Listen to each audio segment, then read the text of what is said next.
Welcome to Live Town Hall. My name is Michael A. Charbon. We're here today to conduct a live town hall, which is with your interaction. You make the show. We would like you to go to Facebook/Live Town Hall, and you can ask your questions of our guest. Our guest today is Mr. Todd Letts. He's the CEO of the Brampton Board of Trade. And the reason we wanted to sit down with Todd is we wanted to talk a little bit about Bill 148. Todd, first of all, thank you so much for joining us. Thank you so much for the invitation, Michael. I've been looking forward to our conversation. We always have a good conversation because Todd Letts is the guy, he is the voice of business in Brampton. Being part of a board of trade is a, how would you say? It's a group of business owners who have scratch in the game. They have money in the game. They have the ability to make Brampton move forward, and they're the businesses that drive what's going on. We wanted to start off and talk about Bill 148, but remember, you can post your questions on Facebook Live, Facebook/Live Town Hall. We'll read your questions right here, and you can ask the President and CEO of the Brampton Board of Trade any questions that you have regarding the future of Brampton and how you build into that. With regard to Bill 148, it's actually called the Fair Workplace and Better Jobs Act. Currently, or not currently, as a matter of fact, we're in October now, our minimum wage is $11.60. It formerly was about $10.25. Kathleen Wynne decided that there was a position to raise the minimum wage. And as of January 1st, it's going to be $14. What about that? Some will say, fantastic, finally, more money. Others will say, business owners will say, is that too much? Are we pricing ourselves out of hiring people? Hence, what better person to speak to than Todd Letts to find out what does business have to say in Brampton? So it begs the question, the more that you pay people to work, the more that things are going to cost. Is this just going down a rabbit hole? Is raising the minimum wage going to be a positive thing or a negative thing for business, first of all? Well, I think it's important that we truly understand what the Board of Trade is. You explained that it's business people that have an interest. They have an interest not only in the success of their own businesses, but also in the prosperity of our community. Mm-hmm. And when we look at this Bill 148, the pace of the increases, we're really concerned that the province has not done the economic analysis. There are it's a premature decision with a lot of unintended consequences. So I'll give you an example. Increasing the minimum wage it'll be increased at about 32%, a 32% increase in less than 18 months. So when you say 32%, let me just put this in a frame then. If I am paying a wage to an employee, that employee's wage will cost the business owner 32% more for that same employee because of minimum wage going up. And when you take a look at the Board of Trade, our businesses employ about 42,000 here in Brampton. So not only will they have that 32% increase in less than 18 months, but everyone else that works in that organization is going to take a look at the person that doesn't have the skills that they do, see that they're getting a 32% increase, and there's something that's called compression that will multiply the cost to businesses. Now, what do you think businesses will do when their costs are increasing that high? It shrinks their margin. They will raise their prices. That's exactly right. So any ground that you supposedly made by raising the minimum wage will be lost because business will have to react proportionally. And your other comment was that if Joe's making $100,000 a year and Sam or Joe or Wendy, I'm not being male or female, if one employee is making $100,000 a year and sees that someone else at whatever level has gotten a raise, there's many people who said they haven't had a raise since 2002. Joe's going to want a raise too then. Mm-hmm. And that's right. And so you will have an increase of about $11 billion will be the input into the economy, but it's going to cost businesses $23 billion. So how do businesses make up the difference? Well, what they've told us here in Brampton is that they're going to reduce hours. They're going to raise prices to the consumer. They're going to take on more within their family business. They're going to be more selective. If they're having to hire someone with low skills at $15, they're going to be a lot more selective. So let me just take that point, Sure. Hire someone. So one of the things that one part of this discussion says is that entry-level position jobs were meant for people who don't have a high skill level, are entering into the workforce for the first time, do not have any previous experience, are learning a skill, or for instance, in quick service food industry, serving coffee, moving a sandwich, and typing in what it costs. Those are minimum skill, minimum pressure jobs. Those are jobs that facilitate a business's ability to exist. When you raise that cost to the business, that was never meant to be a position that someone was going to sustain their livelihood on. Well, here's what I think is important to your viewers, particularly if they're young people or if they're young families.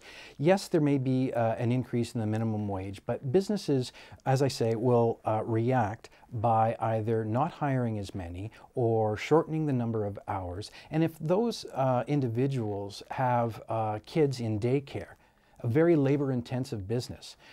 We've had lots of response from those that operate daycares here in Brampton that their costs are going to increase significantly. If they have an older parent and they're having to take care of that parent as well, it's an average of about $1,300 for every Ontarian increase in costs next year. And that's what I think your viewers and those that are taking part through streaming here need to know, that there's going to be some price increases, some inflationary impacts as a result of this proposal if it goes through. That's only some of the impact, though. The businesses in Brampton are telling us that this is the motivation to automate. So when our local MPPs say that we want to help the most vulnerable, it's doing exactly the opposite. So it's contracting, potentially contracting, because if you, automation, I don't know if any of our viewers have traveled to the United States. You go into a McDonald's now, and I'm not picking on them, I'm just saying everybody says McDonald's is a first job for many. You walk in now and you're on a flat screen. You're punching in what it is that your order is. You're doing your own transaction. Have you been to Walmart where you have your own checkout, or Home Depot? They're eliminating the cashier. So there we are, eliminating the actual server at McDonald's, where all of a sudden you're number 17 and there's one person in the back. There wasn't three. Yeah. I think your viewers understand that, and that's a real risk, and that's why we're trying to encourage the local MPPs to speak to the Labour Minister, to speak to the Premier and say, listen, this is too much, too fast. Too fast. Okay, so right now we're at 10:20, at 11:60. We were at 10:25. They're looking at making January 1st, 2018, $14. So that's almost that is a $3.75 an hour raise. There are some businesses that will not be able to address that. Yeah, and so what's happening in the marketplace is that, let's take a typical manufacturer, one that has approached us. We've got more feedback from our business community on this issue than anything in a very, very long time. They're being approached by New York State to move their manufacturing plant there. They're being approached by Quebec as well to do the same. We're taking a look at New Jersey. You've got a minimum wage at the $8.60 level. You're taking a look at New York, it's at $9.40, and that's American dollars. That's American dollars, but even with the difference, it is a significant lower cost to do business in those communities. It would be a darn shame that just when our economy was starting to hum again, that we would see businesses like that saying, listen, we can't. We've gone back to our contracts. We've gone back to our customers. There's no way that they're going to increase that. They're either going to go out of business, they're going to move, or they're going to automate, so that in the end, the people that we're trying to help will not be able to benefit as much. And it's particularly of concern to those young families that have their kids in daycare, young people without the experience yet. Did you know that there are 1,000 Canadians turning 65 every day, and will every day for the next, till 2020 actually? Those people actually like the part-time work. They're very flexible in that. A lot of people like part-time work. Exactly. It helps those that are re-entering. It's more flexible, etc. And so what we're seeing is the government intervening without an economic analysis. That's the important part. They're intervening in the workplace without an economic analysis. And so what we did the economic analysis for them, and that's how we know the price increase of $1,300 for the average family, and more if you have persons in daycare and elder care. your municipality. This is a growing municipality. This is a vibrant municipality that is on its way. It's going to have an additional $500 million. Municipalities across Ontario have an additional $500 million in costs just because of the increase in wages that will have to occur within their own municipalities. Some would say, Todd, the other side of the coin is there are many people who haven't had a raise since 2000, and that's a realistic fact that wages have not gone up. Times have been tough. There has been shrinking in the business sector. There has been consolidation. There has been a modernization. I mean, I was thinking the other day, I was at the airport. The advent of putting wheels on luggage eliminated the business of a porter. Yeah. Because we all have wheels. Yeah. When you look at all these jobs and things which are all going away, when's the last time you took your pictures to Kodak to be developed? So there has to be an advancement. There has to be some kind of increase to give that person who's just trying to get by a little bit of a get, right? So the minimum wage has increased 12% since 2010, and it's increased in a very predictable, transparent, and accountable way. We had an agreement with the government that it would increase according to the CPI, the Consumer Price Index. That makes sense. Everybody saw that.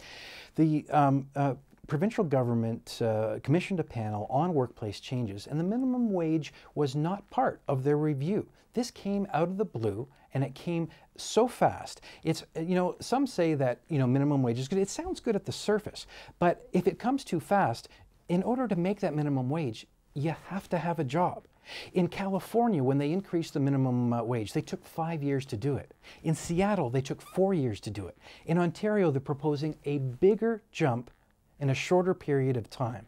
It leaves businesses no other choice, and it's going to backfire. And together with what we're seeing federally in terms of the attack on businesses and the proposed tax reforms, what we're seeing is the potential for our province to go into recessionary mode when it's unnecessary to do so. Some would say that those are liberal tactics. Would they not? To a certain extent, I'm not trying to bring politics. Okay, I'm just, with that, I know that's horrible. Here's what's really important. You explained that the Board of Trade are people that actually care about our community. These are practical economic development people. In the game. That's right. And they know that they will survive in any way that they can in order to prosper our community. And this is just backing them into a corner. So one other question Vinny wants to know, what about the huge rebates that businesses get every year, increasing their business without giving back to employees? All I know is that in the market reality that you've just described, the competition that we're seeing from other jurisdictions, that you have to have a harmonious workplace, that you have to treat your employees well. And many of the employees that work for the Brampton Board of Trade members are already making more than the minimum wage. You have to treat your employees well and pay them well, or you're not going to be in business. So let me just take that point. There are some banks that have been making $1.2, $7.3 billion a year. The higher echelon of pay scale to their employees doesn't come in any way implicated by raising minimum wage. So why, other than them paying more for services? So why does the province, without doing an economic analysis, think that a one-size-fit-all solution is going to solve that problem? If there are bad actors out there in the business community, why don't they invest in increasing education? Why don't they invest in increasing enforcement? I talked to Kathleen when we had her here. She said, we have to lift people out of poverty. Yeah. We cannot have people working and not being able to make ends meet. Where we get to a gray area is how many part-time jobs are necessary to sustain livelihood. Those jobs were never meant to sustain your livelihood, but bringing people up and giving them a better chance to get ahead. Yeah. But you can't do that at the expense of business, is where that perspective. Well, I'm just saying she only has so much control. She can't employ all of those people. The private sector is the economic development Where people work for private companies than they do for large. And small business is the major. And small business is giving very clear feedback to the Premier. We're going to reduce wages. There's a risk of $184,000 job losses. You know, even her own Financial Accountability Office has indicated that this is a very inefficient tool for eliminating poverty in this province. When they did the evaluation, they had 173 recommendations, and raising the minimum wage was never part of that. That's right. Kevin, goods and services increase $1,300. How much more income would be brought in to offset? Yeah, okay, so you will see an increase in income of about $11 billion. The increase to business is going to be 23. Again, why? Because you can't just increase the lowest workers. There will have to be That's comparisons. still a $12 billion hit, even if you do the math. It's a $12 billion hit, that's right. And that's why you're going to see the increase in prices. That's why you're going to see reduced hours for the most vulnerable. And that's why you're going to see automation come and eliminate jobs entirely. Can we stop this? Yeah. We can. Well, we have an election, but I mean, can we stop this? Well, I don't think your viewers should wait until June 7th when the election occurs. I think they need to call Harinder Malley now. I think they need to call Vic Dillon, Amrit Manger, all of their MPPs and say, it's time to stand up for Brampton. But what do you say to the person out there who says, I haven't got a raise, I'm working a dead-end, not a dead-end job, but I'm working a job that I can at least get money for, and I haven't had a raise since 2000. For me, that minimum wage raise is going to make a fundamental difference in my family and in my livelihood. What do you say to that person? If you're able to keep your job, talk to your employer. If your employer is mandated by this government to increase your wage, your job's at risk. What a better strategy might be is to take advantage of the investment that the province has made in Sheridan College to upgrade your skills, or the other institutions that we have, Algoma, etc. See, I am not negating your comment. Yep. I believe it's valid. Yep. But so for somebody who's out there who has to eat, who has to take the bus, and has to buy a winter coat and winter boots this year because it's going to be cold, going back to Seneca or anywhere is not going to satisfy that hunger in their belly and the coldness in them. There's a lot of people out there like that, right? Yeah, sorry, I'm not trying to cut you off. I'm just trying to keep our questions going. No, I think what's really important is you have to have compassion for those folks, and you have to make sure they need to make a little more money, but it's the pace. Can we not agree it's the pace? Oh, exactly, because there already was a predictable increase in the minimum wage. This proposal to increase to $15 an hour in such a short period of time came out of the blue without economic analysis. Mm-hmm. It puts those vulnerable people that are working hard every day to put meals on the table, it puts their job at risk. To have what was that old adage? I would rather sell 100. I would rather sell 100 and make 5 cents for each than sell 10 and make $10 a piece. Yeah, I mean, that's the harsh reality. You've got new technologies coming into business all the time. That doesn't work, but you know what I'm trying to say. Yeah. And you've got the aging population, and then you've got these regulatory reforms. You've got for those that are selling, businesses that are selling south of the border, you've got protectionism. You have so many harsh reality pressures on business that this additional one will unfortunately stimulate unintended consequences unless they rethink it. Just add a little bit more time. You're absolutely right. The pace is too quick. So this is Live Town Hall. This is your opportunity to get your question in. We're here with Todd Letts. He is the CEO and president of the Brampton Board of Trade, a group of people and a group of businesses who have skin in the game, business owners, people who conduct, employ, and generate both employment and product here in Brampton come together under a Board of Trade and have the ability to voice their concerns and opinions. Obviously, with Bill 148, the raising of the minimum wage, it's going to have some impact on them. Where do you sit? When was the last time you got a raise? What do you think about automation now taking over and we're losing more people who are working because of automation? That's the $14 minimum wage that's coming. Where do you sit on that? Where do you think you should be? Where do you think those who take minimum wage should be? We'll take your questions. Go to Facebook Live /Live Town Hall and we'll read your questions. Let's get a couple in here. Americans have less taxes, goods are cheaper, they are more affordable, they have more affordable purchasing power. You made reference to going south. I brought up the American dollar. It's always a difficult thing to uproot your manufacturing and go to another country, particularly when it's more expensive.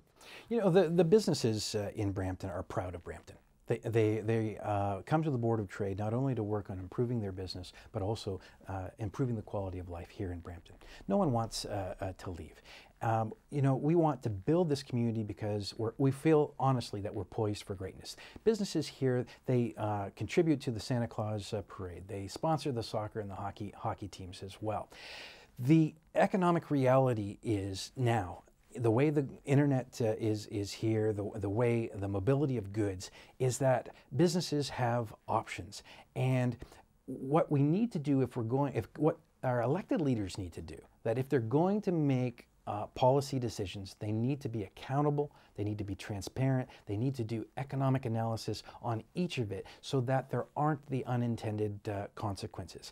You know, this is really heartbreaking for a lot of businesses. They're worried about having to let go staff. They're worried about having to take on more among their family and the impact that that's going to have on their family as well. These are people that are taking risks in order to create jobs and to build a better Brampton for all of us. And it's just unfortunate when they've got Tampa, New York State, Quebec, knocking on their door, providing opportunities that that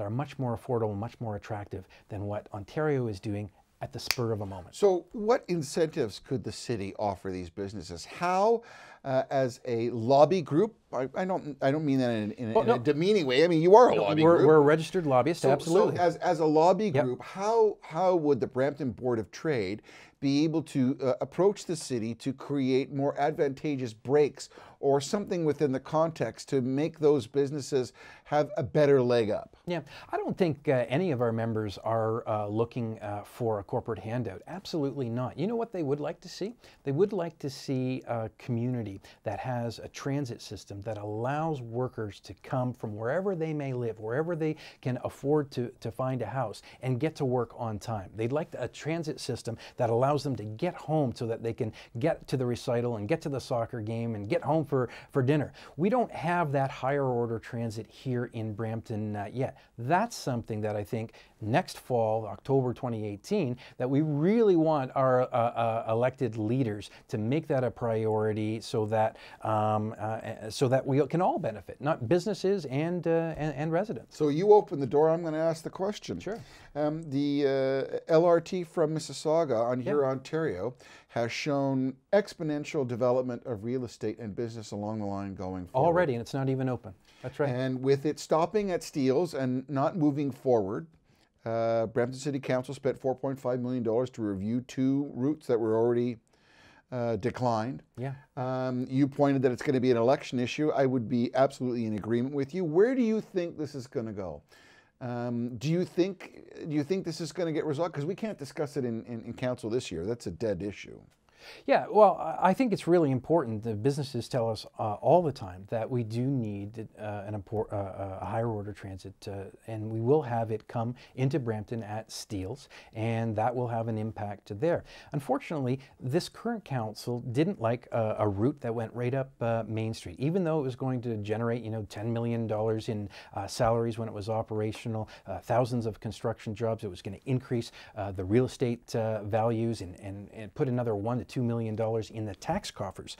They didn't like that route. So this council has delayed that progress for at least another 10 years. They've not only delayed that progress, but they've spent another $4.4 million to study 2 routes that were already studied as part of the original pass. This local council has really missed an opportunity. Oh, but wait a minute. It could be Kennedy as well. There is no coherent vision.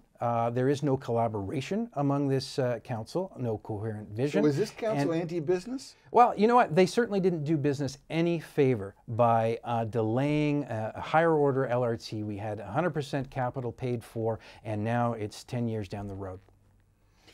So would you agree then that that's going to be an election issue come, first of all, it's going to come in 2018 with a municipal election.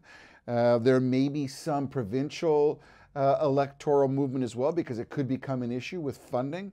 So do you think and we've got a university coming into Brampton, that all applies into LRT. What's businesses' sense of the importance of it and where it should go? Well, businesses want to see alignment among our elected officials, municipally, provincially, and federally.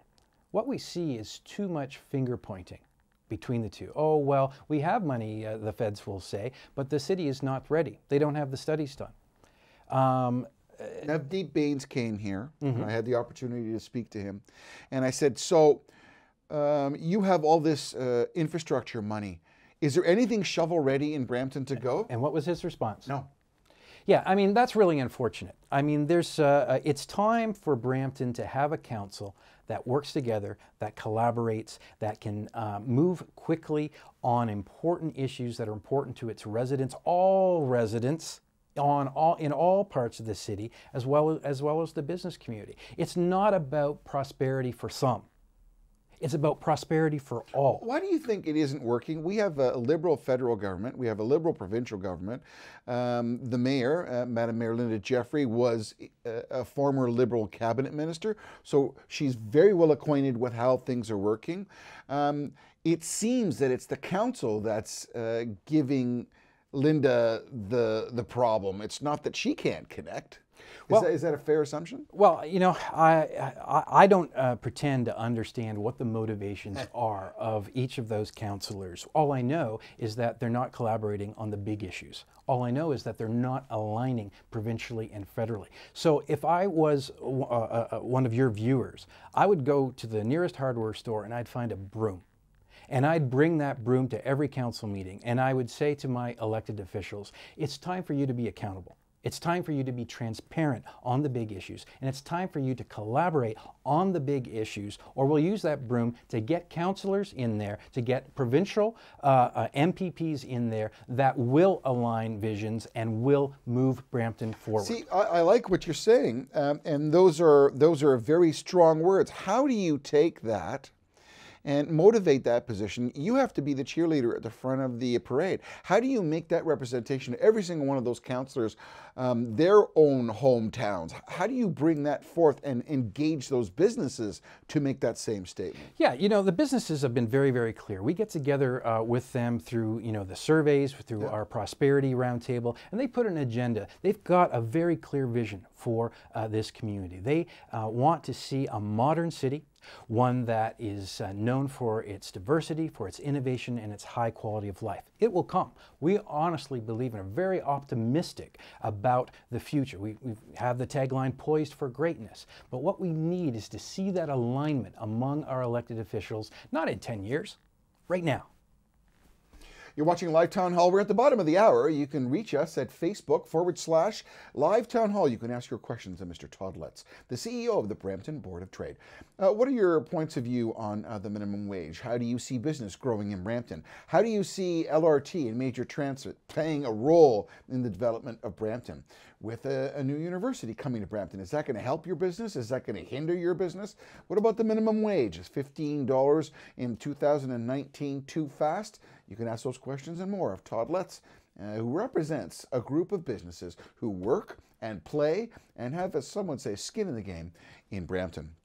We had one of our questions asked about taxes. Can the government give a tax break? And I wanted to bring this. Here we are, and this appeared in the Globe and Mail. It was a full page in the Globe and Mail. Arlene Dickinson, one of the Dragon's Den's entrepreneurs, paid for this. This is probably $15,000, if not more. The federal government is looking to increase taxes. If you're a business owner in Brampton and you're being told that by 2019 you're going to pay $15 minimum wage and the federal government is going to increase your taxes, what is your motivation to stay in business? Yeah, I mean, I think the finance minister has really made a mistake here. And again, I think it's up to your viewers to talk to our local MPs and encourage them to drop these federal tax reforms. It is a direct attack on small businesses, on farmers, on doctors. What it does is it really crushes, as that headline says, the entrepreneurial spirit in Canada.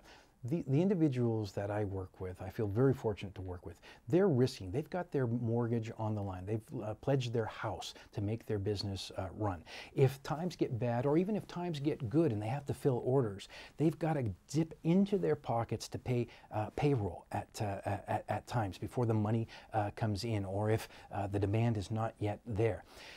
What we're seeing is a finance minister that doesn't understand Main Street, doesn't understand Main Street business, and has put together proposals that diminish the role of family members in running a family business, that would make it more expensive for a business to be sold to the next generation than it would be to someone from outside of our country, for example. And it just doesn't make any sense. We don't want our business sold to someone outside of this country. country. What we need, and this has galvanized business community across Canada, what we need is tax fairness, and if that's important, you can stick to that principle. We need our local MPs to say, listen, we still support the party, we still support the platform of fairness, but you got it wrong on these tax reforms. What we need is a royal commission to go back and look at comprehensive... Sorry, Todd, whenever you say Royal Commission, I hear $40 million,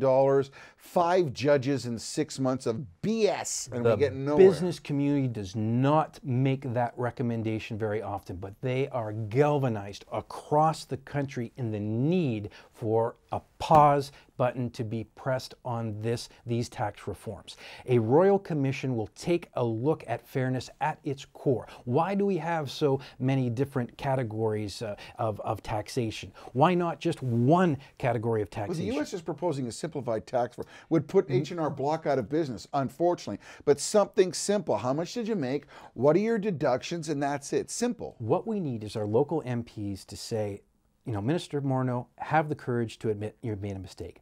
Have the humility to ask for help from real business people, not just the Ottawa bureaucracy. And thirdly, come up with solutions that unite Canada under its Canadian principles of entrepreneurial spirit and innovation instead of dividing it by the politics of envy. Susan wants to know, how about fair wages for people that don't get any benefits? Health care, part-time wages, pay a decent wage. Yeah, you know, it's really important that if your company is going to succeed, your employees have to be happy. They have to be healthy. They have to have benefits for health and dental and life.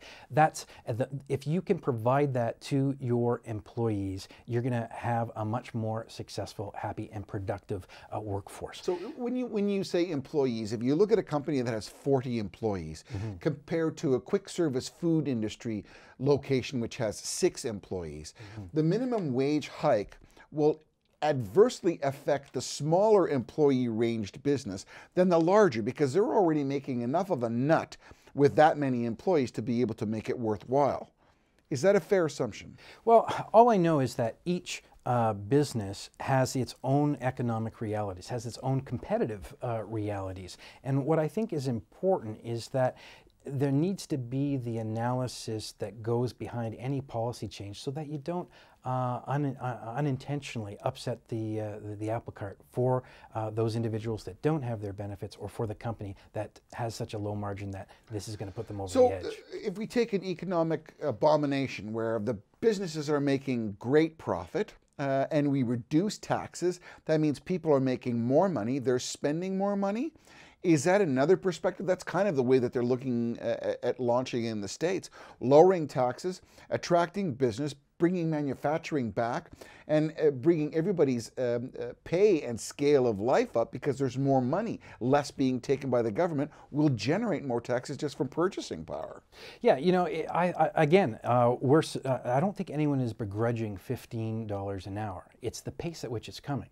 The businesses don't have the capacity to do it. And if they don't have the capacity to do it, then they're going to look for other ways to accommodate it. What percentages of businesses, I mean, what percentages of businesses are the ones that are consistently employing low minimum waged jobs comparative to those established businesses that won't feel this at all? Yeah, well, I don't think that it's more than half in the economy. In fact, you know, it's the reality today that if you're going to compete, you're going to have to pay your employees well. We're in a global war for talent, and there are so many jobs of talented people that are vacant.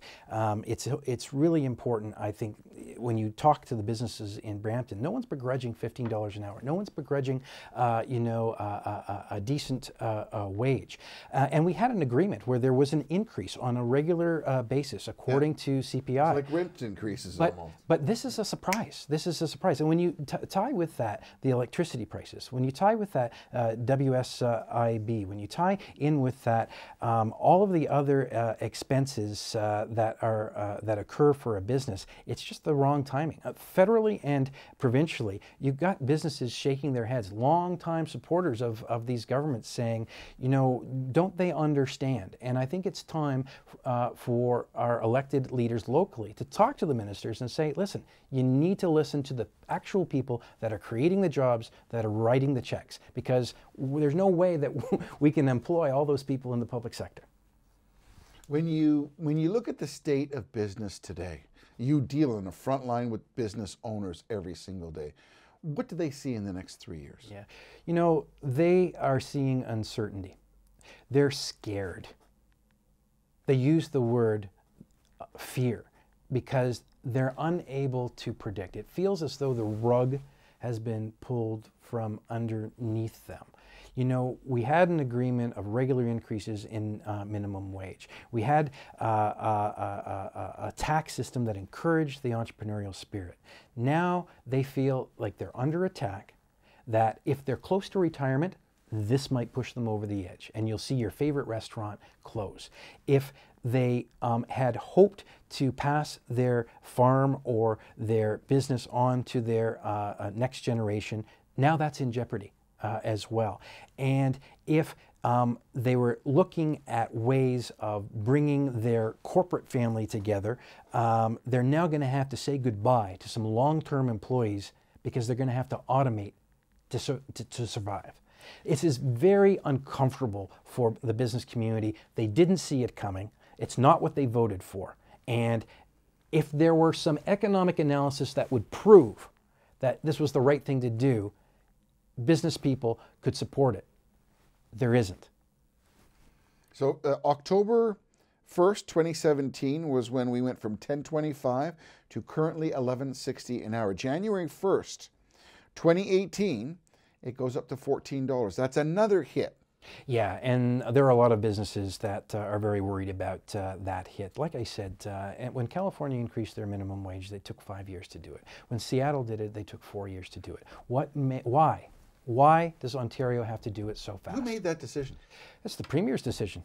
Well, and why? Well, Kevin Flynn's the Minister of Labor as well. So and he's represented in Oakville. He's been in an MPP or in the Parliament since 2003. So it's not as if it's a big shock that something would move. How can something of this magnitude which has such an effect on Ontarians be implemented so quickly? Every month, businesses that are members of the Board of Trade come to the Board of Trade and we analyze policy. And one of our principles is keep the politics out of job creation. The minister has not done that. The minister fears for his job. Who does he fear? He fears the NDP. And so they felt without economic analysis, without putting a minimum wage in the panel, that they would come out of the blue and come up with an increase that is not substantiated in any way. And when we do provide them with economic analysis that the business community provides, it's ignored. Interestingly enough, the Progressive Conservative members of the committee tabled a motion requiring the government to commit to an economic impact analysis, which is exactly what you're talking about, Todd. But it was rejected by the Liberal majority and the lone NDP member. Are we playing politics with small business and minimum wage? Is this the flag that we're going to wave for the Liberals when they run and say, look, we've raised your minimum wage.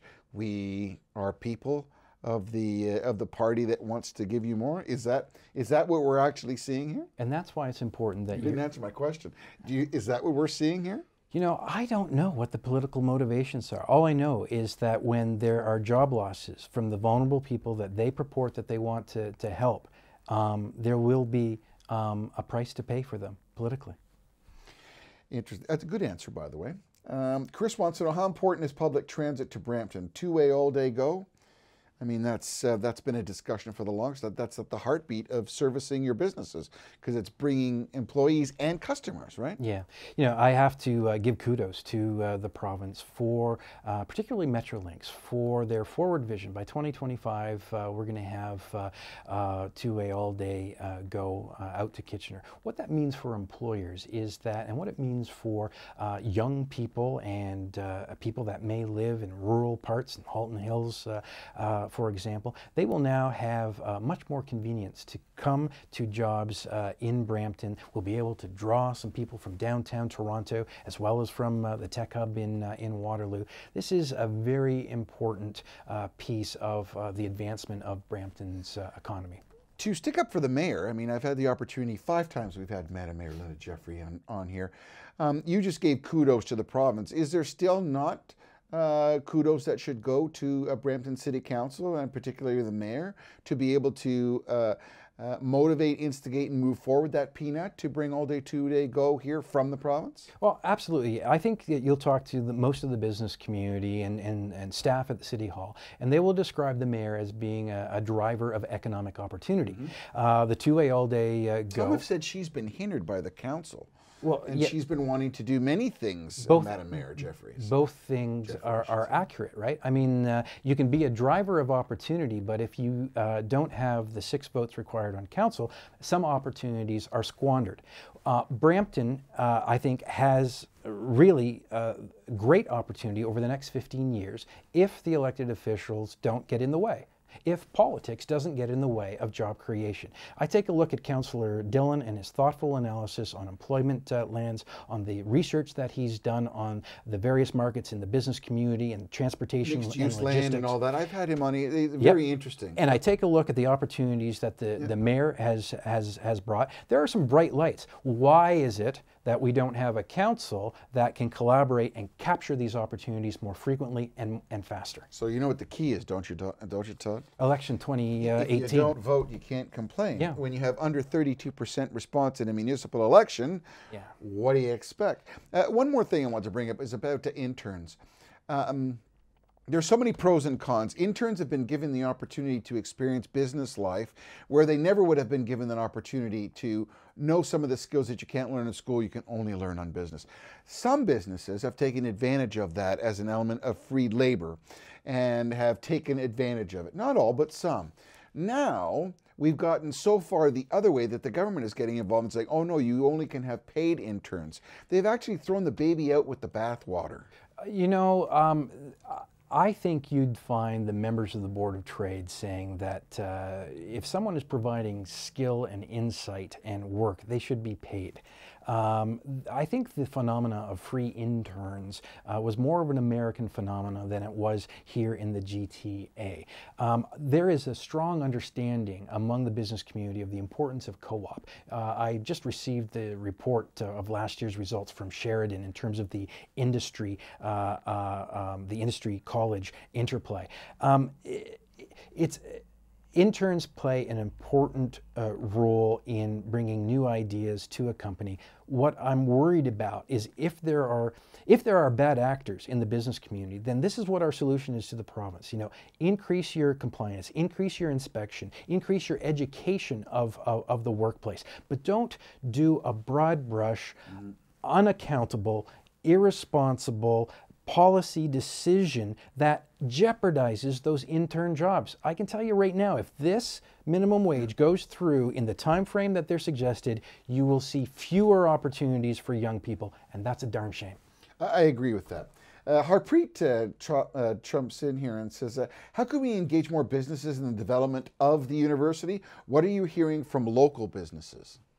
We've held a number of roundtables with the business community, asking them questions about what are their expectations of graduates of the new university, and also what can they contribute in terms of practical experience to assist the university. I'm really encouraged by what I'm hearing from the business community in terms of innovative ideas they have of integrating the workplace into the curriculum and into the physical premises of schools, not only the new university, but in high schools as well. We have a They want to lot create of Silicon Valley North in Brampton. we have a lot of people on shift work. Why can't we have a university that provides classes not only at 8 a.m. in the morning, but 8 p.m. For the night shift as well, so that people can upgrade their skills? We've got Yeah, we've got businesses that are so interested in encouraging Ryerson in their. How do those businesses get involved? We don't know where the university is going to be. We know it's Ryerson now. We don't know when it's going to launch. We have an idea when it's going to launch. Yeah. There's so many intangibles. Businesses are saying, I want to get involved now. I want to get on the ground floor. I want to help. I want to do it. How do they get engaged? Yeah. Go to my website, bramptonbot.com, or give our office a call, because I can tell you businesses are already engaged. Brampton Board of Trade, right? Yeah. Maple Lodge Farms, Best Buy, even our public sector, Osler and the police, and Almeg, etc. These are all companies that are saying, listen, we're really encouraged by the new post-secondary education that's going to occur. A lot of companies, as I say, are already involved in Sheridan. It's wonderful that Sheridan is involved with Ryerson in this project, and get involved with the Board of Trade, because they're helping to set the tone, the aspirations that Ryerson is looking for. We just wrote a letter to Ryerson again to go to the Deputy Premier. She's going to make her announcement sometime in December, and I'm really, this is one of those examples of a real economic driver that'll start small in in Brampton, but I think will pay big dividends over the next couple of decades for sure. You're watching Live Town Hall. My name is Michael A. Sherwell. My guest today, Mr. Todd Letts. He is the CEO of the Brampton Board of Trade. We've got probably about 15 minutes left in our broadcast. If you're seeing some spotty internet feed, we've been having a little bit of a problem. You always know that we can stream this live, so you can watch it in its entirety after our broadcast. But it's all about the interaction of you, our viewers, asking the questions of our guests, because it's questions like that generally we don't have the ability to forward and get the reaction to. The Brampton Board of Trade obviously represents businesses that live, work, play, and employ people in Brampton, and have, as they say, skin in the game. So Mr. Letts represents them as a lobby group to put together their opinions so that they can bring forth a clear and concise impression of what would be the best position to move forward as a business. When you look at your membership of the Brampton Board of Trade, is it healthy? Is it growing? Are they becoming disillusioned? Are they happy? Yeah, so there is some uncertainty in the horizon in terms of business forecasting as a result of these two policy balloons that have been floated, the minimum wage provincially and the changes in federal tax. But I got to tell you, that has helped our business. Businesses in Brampton have a heightened level of seriousness when it comes to neighbors helping neighbors and businesses helping businesses. So our membership count is up 5%. The engagement at the meetings that we're holding about the university, about new ways to improve business, new technologies, etc., is up 31%. We're seeing a compounding benefit of businesses coming to the Board of Trade for advice, coming to the Board of Trade for access, coming to the Board of Trade to find other peers that they can compare notes to. So the Board of Trade is doing very well at not only helping businesses succeed, but working on the big issues like the movement of goods and the two-way all-day go and the Ryerson project, getting right in there and helping those to accelerate to the fastest that we can, because we're impatient as business people. We want things to happen soon because we love this community. You know, we're responsible for the I Love Brampton Civic Pride campaign as well. That was a wonderful event. The Top 40 Under 40, recognizing the young people. It's the youngest workforce in Canada, shining a light on that. We're having a lot of fun at the Brampton Board of Trade, and we're making a difference too. So, and when we look at the Future Ready plan, this is the recent release Yeah. that the Brampton City Council has released with their forward vision of how they see the development of the city. There's been an independent group called New Brampton who have also put forth a proposal. Some of the things that they're suggesting already exist in the master plan. When you look at these two groups, both of them, when I say groups, one is an elected official group, which is a city. I think that's important, yeah. And the other is New Brampton, which is an independent group of investors and people of insight and developers who live in the community.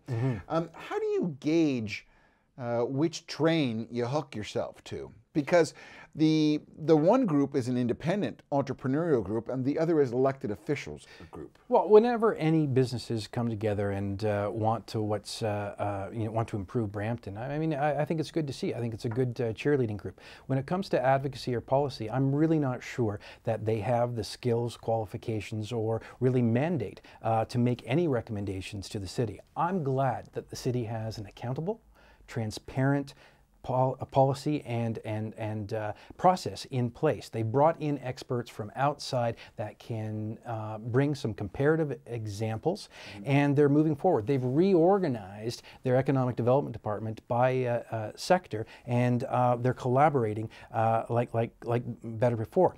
You know, the Brampton Board of Trade is an organization that has a number of volunteers, a couple hundred volunteers. They put in more than 2,000 hours every year, analyzing the important transportation, talent, regulatory burden initiatives. And they make recommendations because they're mandated to. Under the Board of Trade Act, they're a registered lobbyist, and they put the time in to make recommendations that will bring prosperity to all, not just some.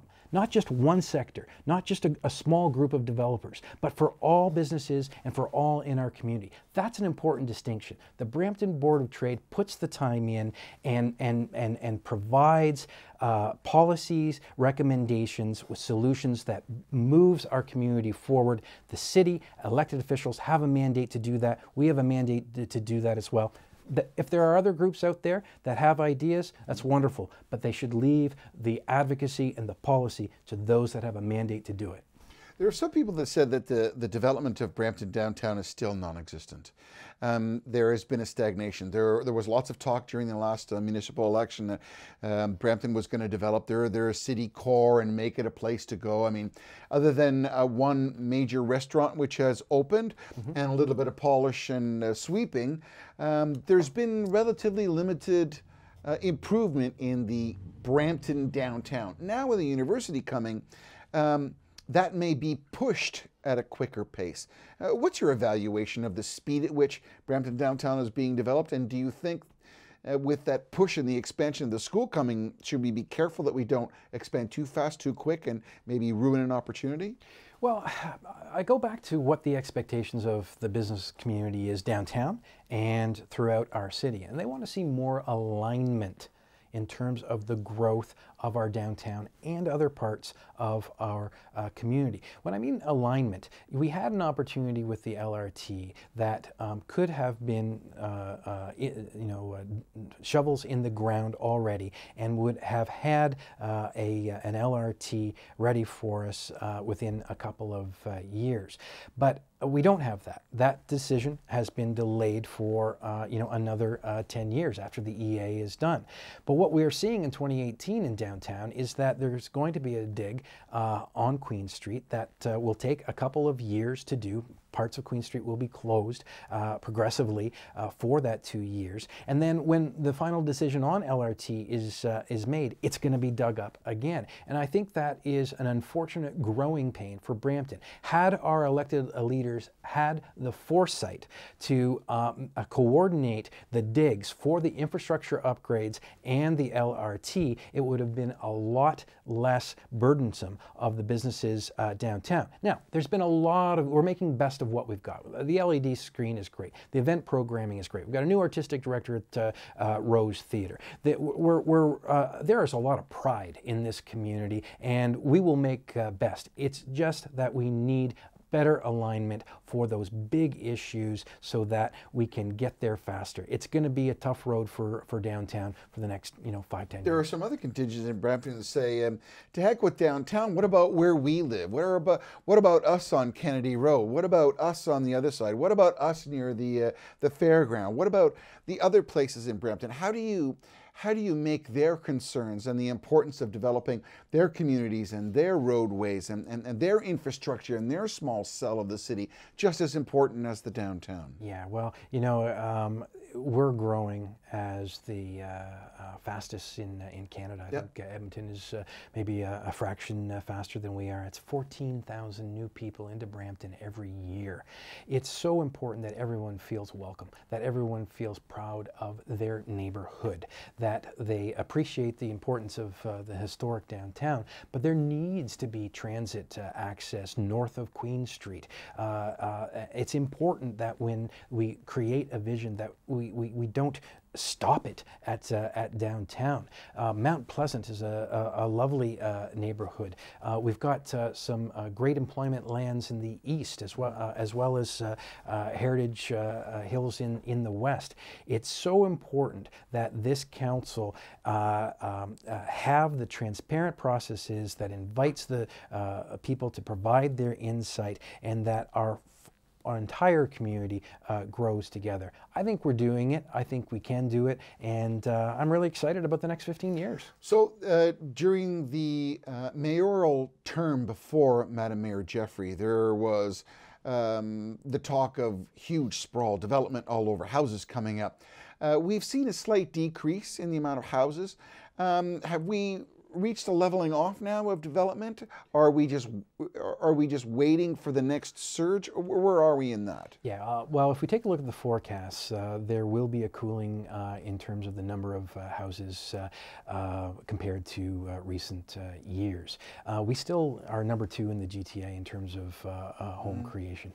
The big challenge for the business community, the big challenge for our economic development department, our council, is to create more jobs closer to where people live. Right now, 2/3 of Bramptonians have to drive outside of the municipality in order to find work. That clogs our roads. So, I think it's hats off to the city for working together with Toronto Global on the bid for Amazon. If we get it or if we don't, I think we stand a good chance. But the process of working together and collaborating and leveraging our assets in Toronto, leveraging our assets in Waterloo, as well as the assets that we have here, the affordability, etc.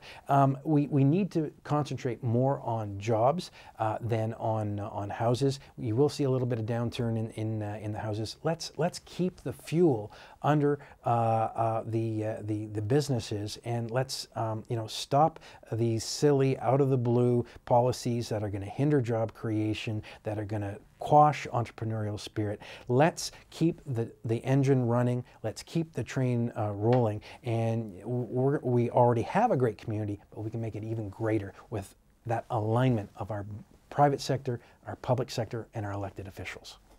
With one final question, with Navdeep Bains being a member of Brampton, and being the Minister of Infrastructure and Innovation. How can Brampton Board of Trade be able to leverage some of our local community interests to be able to appeal to the Brampton native, to say that Brampton is somewhere that he should consider stopping and investing in first? I know he wants to do that. I've spoken to him. His heart is in Brampton, but he doesn't have anything shovel-ready that he can plug into. How can the Board of Trade help to fix that? Well, I visited him in Ottawa, and the man is very accessible, very bright, and he is very proud of Brampton and the Peel region. Minister Bains has a proposal in front of him now that is a proposal from the business community to develop an innovation supercluster, an advanced manufacturing supercluster. We were able to get support from local businesses here like MDA, makers of the Canadarm, Medtronic, Rogers, etc., to encourage the minister to match funding that businesses are going to, you mentioned skin in the game. Businesses, about 100 businesses pledged $575 million of projects to integrate these new disruptive technologies, artificial intelligence, big data, cybersecurity, etc., with on the plant floor to optimize factory production lines, to digitize factories, etc. Minister Baines is well aware of that bid and will be making a decision this month on it. And I think that is very, very encouraging. An innovation corridor with Brampton right in the center between downtown Toronto and Waterloo. That's exciting, and I think that has the potential of moving forward because the business community aligned and they put skin in the game. Can we get our elected leaders to align on similar big projects? That's the challenge, and that's what your viewers should expect from our elected leaders. So a final comment from you. If someone is looking to join the Brampton Board of Trade and wants to make an impact and to bring their business to your formula, how do they get in touch with you and where can Well, thank you, Michael. I mean, we really encourage involvement. We have a very diverse Chamber of Commerce, Board of Trade is what we call it. We've got sectors represented, we've got men and women, we've got volunteers, franchises, independents, corporate, etc. BramptonBOT.com. Go to the website, check out how to join, or give us a call at our office at 451-1122, 905 obviously, and we welcome. We're growing, we're having a lot of fun, we're making a difference, and it's important that you share your experience and your insight to make Brampton the best it could be. Todd Letts, my guest today, the CEO and President of the Brampton Board of Trade. Todd, thanks for being here. Your voice is very important because you represent the engine of not only the city but this country, because it is small business that employ the most amount of people, and their voice needs to be heard. And with federal taxes, with the minimum wage, there are certain things we need to take into consideration, and you have an important voice. Thank you very much. I appreciate the opportunity to have this conversation with you. Our Very pleasure. important. Our pleasure. Don't forget that this program will be posted on our Facebook page, Brampton Focus, or you can go to Live Town Hall. You will also see us on YouTube, so we look forward to having you check that out if you want to see this broadcast in its entirety. Also, a note, tomorrow we will have a live town hall with the Mayor of Caledon. Mr. Alan Thompson will be here spending an hour with me. We had Madam Mayor Linda Jeffrey, we have Mayor Alan Thompson, and in 2 weeks, Bonnie Crombie, Mayor of Mississauga, joined us to make sure that we put a bow on Peel. I'd like to thank Paul Vicente, Don McLeod, and Fazil Khan for their contribution. Brampton Focus, the team that's behind all this. My name is Michael A. Sherbon. I thank you for watching and appreciate your comments and your consideration. We look forward to seeing you again, and hopefully tomorrow night for another live town hall with Mayor Alan Thompson from Caledon. Thanks for watching.